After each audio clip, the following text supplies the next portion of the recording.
The truth of the share market channel में आपका स्वागत है। मैं भवनेश अग्रवाल। नमस्कार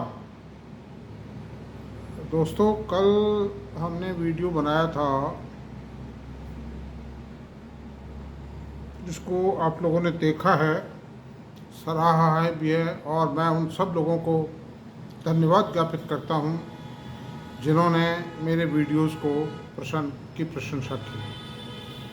क्योंकि आजकल क्या हुआ है कि व्यूअर्स भी बढ़ते जा रहे हैं और जो अप्रिशिएट करने के लिए मुझे धन्यवाद भेजते हैं उनकी संख्या भी बढ़ती जा रही है। तो इंडिविजुअल तो नहीं दे पाता हूँ मैं अब, क्योंकि टाइम काफ़ी लग जाता है। इसलिए मैं सबको सामूहिक रूप से सबको नमस्कार करते हुए धन्यवाद ज्ञापित करता हूँ। Thank you. देखते रहिए मेरे वीडियो को।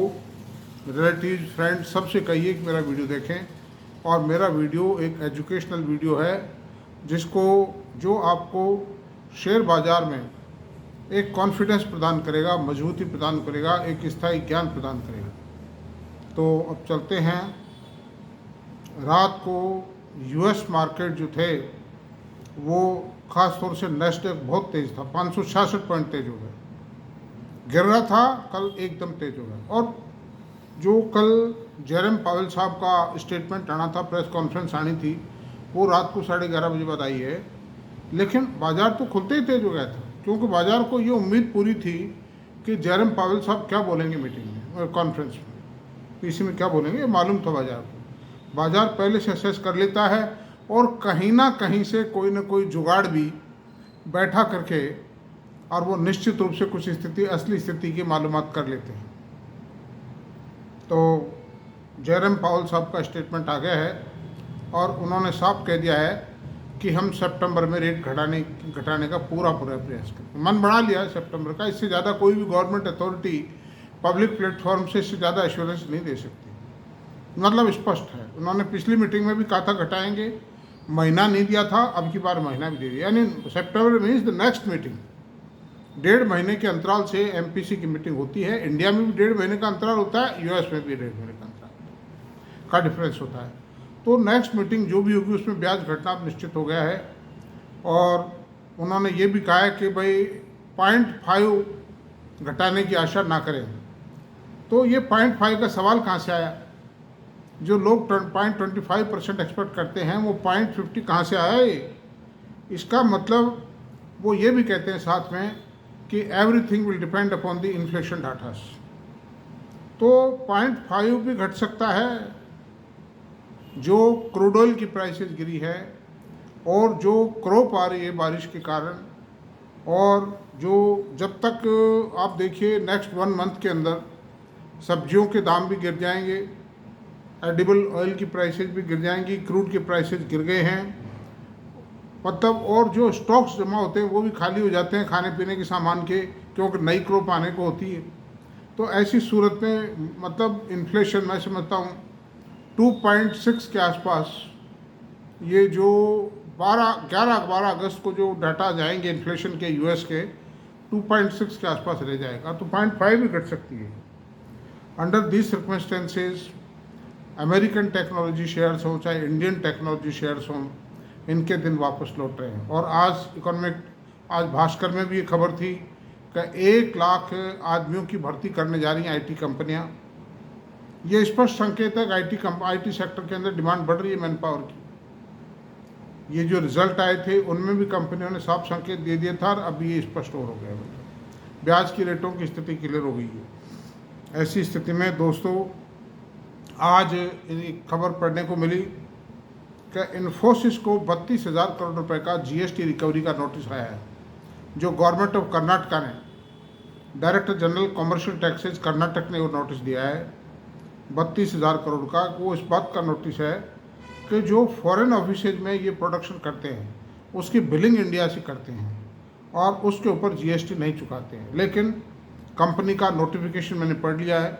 कंपनी का नोटिफिकेशन साफ ये कहता है, उन्होंने एक सर्कुलर रेफर किया है, गवर्नमेंट का एक सर्कुलर रेफर किया, और सर्कुलर में वो कह रहे हैं कि फला डेट को फला नंबर के जरिए सर्कुलर जो जारी हुआ है उसमें स्पष्ट कर दिया है कि इस तरह के ट्रांजैक्शन पे, इस तरह के एक्सपेंडिचर पर no GST liability is created. Hence the notice become automatically become defunct. तो ठीक है, सरकारी काम काज है, प्रोसीजर है, जैसे होगा हो जाएगा, but actually the liability is not accrued on the company. आप निश्चिंत रहें और आप घबरा करके डर के बेच ना दें. मुझे थोड़ा वीडियो बनाने में भी देरी हो गई, मैं एक आध ज़रूरी कामों में लग गया था, वरना ये वीडियो मुझे आज 9 बजे बढ़ा देना चाहिए था. तो खैर थैंक यू. सावधान रहिए आप, मतलब घबराए नहीं, मतलब बिल्कुल मजबूती से पकड़िए, कोई चिंता की बात नहीं. इस कारण से तो शेयर नहीं गिरने वाला है. और मुझे दुख होता है कि टीवी के जो एंकर्स हैं इन्हें बोले हैं, लेकिन ये साफ नहीं बोले. ये निश्चित रूप से स्पष्ट नहीं कहा है इन्होंने, स्थिति को बिल्कुल पढ़ लिख करके नहीं कहा है इन्होंने. बड़े दुख की बात है. खैर जो भी है सो है, क्या कर सकते हैं. टाटा स्टील के रिजल्ट आए हैं कल. टाटा स्टील के रिजल्ट्स में बहुत खोटा कहा. 77 नए पैसे की ईपीएस बताई गई है. 777 करोड़ का प्रॉफिट बताया गया है, लेकिन ये प्रॉफिट मैनिपुलेटिव प्रॉफिट है. इंडियन ऑपरेशंस में जो कंपनी को ईपीएस 2.49 रुपये आती है इस क्वार्टर में, जून एंडिंग क्वार्टर में 2 रुपये 49 पैसे की ईपीएस आ रही है, जबकि कंसोलिडेटेड में 0.77 है.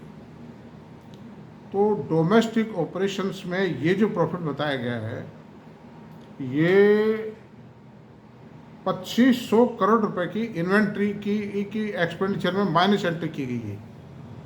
अगर उस इन्वेंट्री को माइनस कर देते हैं, अगर हटा देते हैं उस एंट्री को, तो कंपनी लॉस में आ जाती.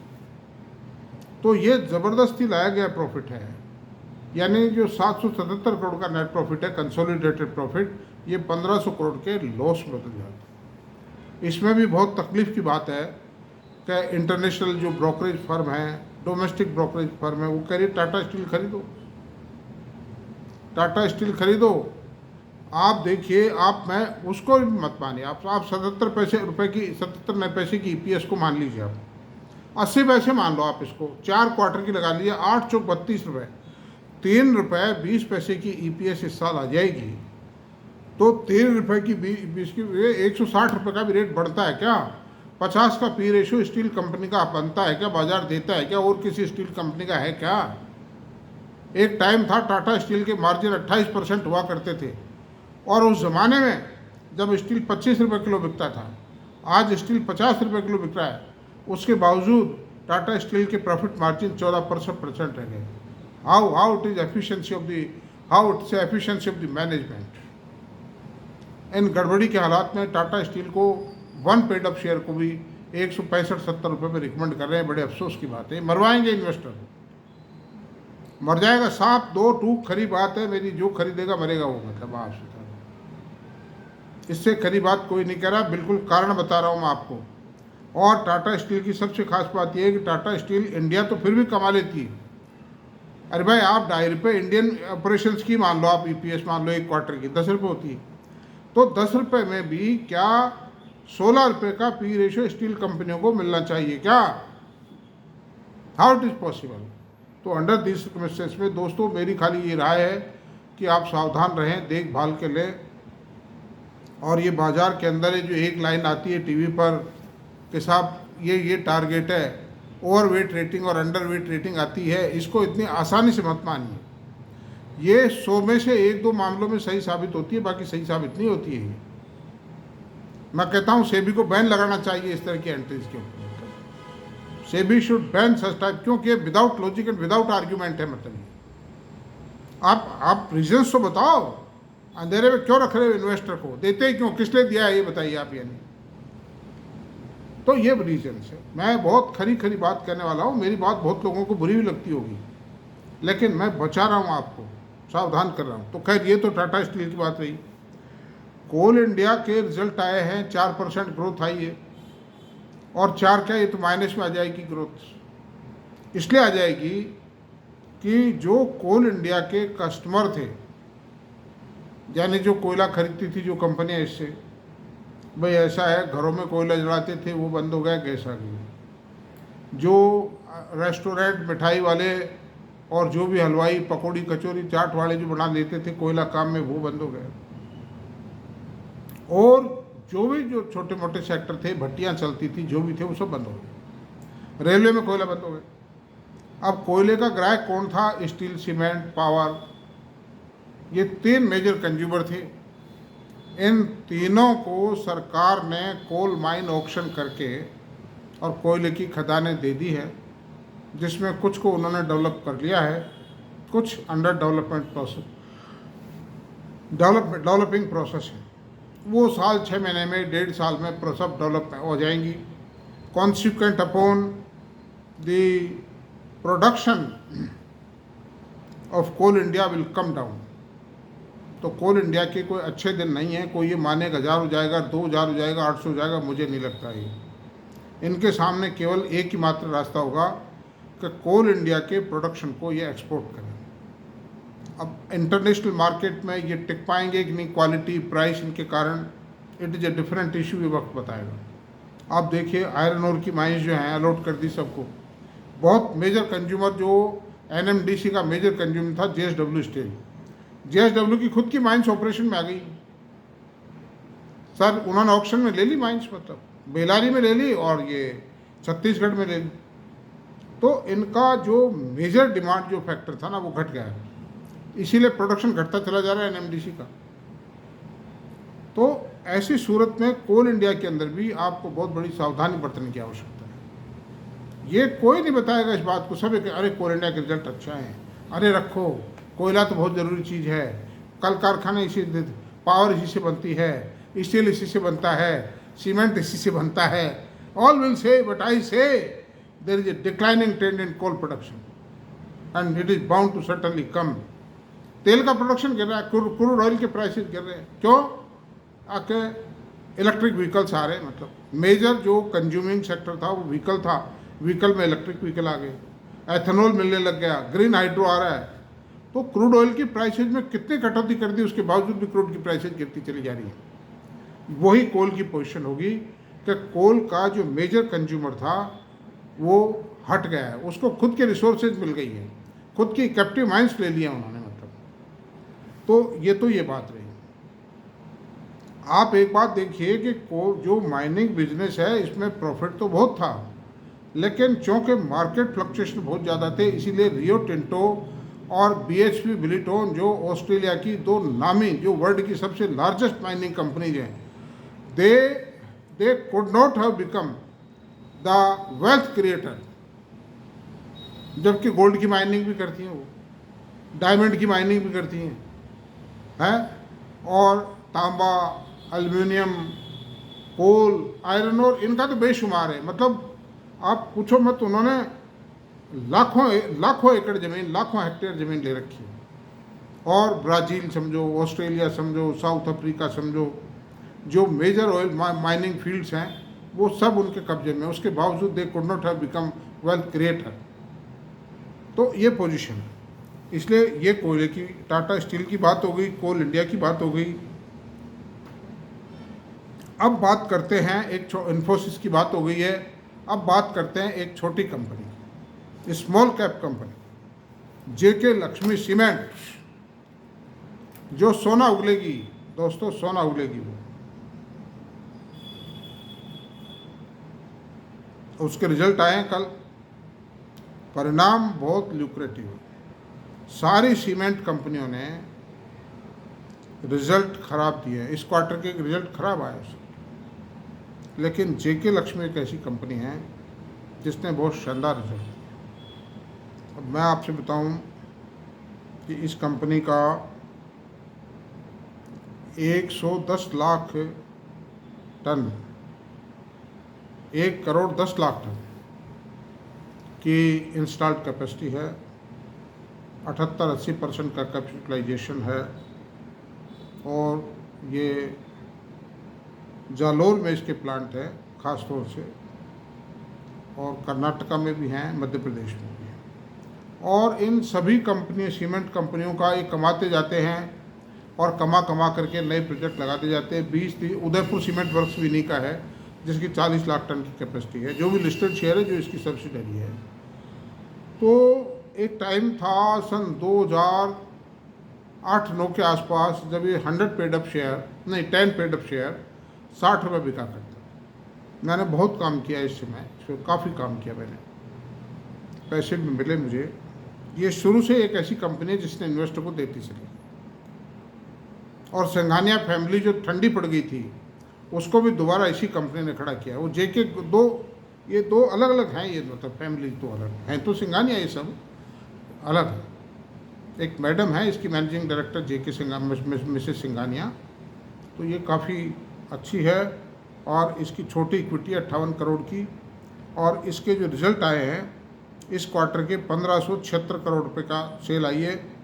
पिछले कॉरस्पॉन्डिंग क्वार्टर में लास्ट ईयर 1736 करोड़ की सेल थी, और जो प्रॉफिट आया है वो 235 करोड़ का प्रॉफिट आया है। लास्ट ईयर 207 करोड़ प्रॉफिट था, नहीं सॉरी 66 करोड़ का प्रॉफिट आया, 67 करोड़ का प्रॉफिट आया कंसोलिडेटेड प्रॉफिट, और उस हिसाब से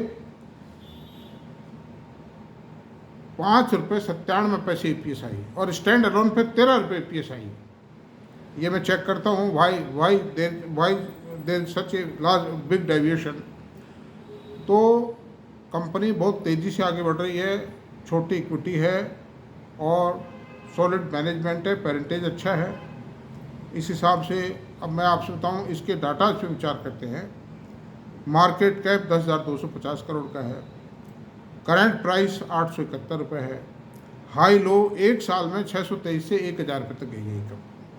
प्राइस अर्निंग रेशियो 22.5 का है इसका, बुक वैल्यू 276 रुपये है, डिविडेंड यील्ड 0.42% है, ROC 17.2% है, ROE 15.6% है, और ये फेस वैल्यू 5 रुपये है, और इक्विटी 58 करोड़ रुपये की है। आपको सेल बता दी, प्रॉफिट बता दिया है, कंपनी के और सारे डाटा बता दिए हैं। The company is having a bright future. ये जो बहुत तेज़ गति से बढ़ी है ये कंपनी, आप देखिए कि सन 2008-9 की बात है, जब इसका शेयर 60 रुपये के आसपास था, 10 पेड अप शेयर। आज 5 पेड अप शेयर 900 रुपये है, तो 1800 रुपये हो गया ना 10 पेड अप। तो 18 गुना कर दिया इसने उस शेयर को, उन्हें 18 गुना से भी ज़्यादा कर दिया, 25 गुना कर दिया। और आज आप देखिए कि इसका जो पी रेशो है इसका 22.5 का पी रेशो है। हिंदुस्तान में, भारत में किसी भी सीमेंट कंपनी का पी रेशो 22.5 नहीं है। सेक्टर का एवरेज पी रेशो 40 है, 40 का एवरेज पी रेशो है इंडिया में सीमेंट कंपनीज का। इसका पी रेशो 22.5 है, लोएस्ट पी रेशो। तो ये मैं ये नहीं कहता, मेरी कोई रिकमेंडेशन नहीं है, मैं खाली शेयर का एनालिसिस कर रहा हूँ कि शेयर की पोटेंशियलिटी क्या हो सकती है। मुझे ये भी नहीं पता कि आगे क्या होगा, आई कैन नॉट से, लेकिन मैं एनालिसिस कर रहा हूँ। मेरे पास भी ये शेयर है, मैंने आज भी खरीदे हैं इस शेयर को, लेकिन आई डोंट रिकमेंड इट। आपको निर्णय लें, आप अपने फाइनेंशियल एडवाइजर से लाए लें, सोचें, पढ़ें, जल्दीबाजी भी नहीं है। अभी सीमेंट के शेयरों में कोई तेज़ी भी आने वाली नहीं है, not likely to come up. कारण क्या, रेनी सीजन में सीमेंट के शेयर तेज़ नहीं होते हैं। इसलिए दोस्तों, सब काम देखभाल के करें, और मेरा वीडियो अगर आपको पसंद आया हो तो प्लीज़ इसको सब्सक्राइब करें, और लाइक करें, शेयर करें, कमेंट करें, और बस आज इतना ही रहने देते हैं। Thank you very much.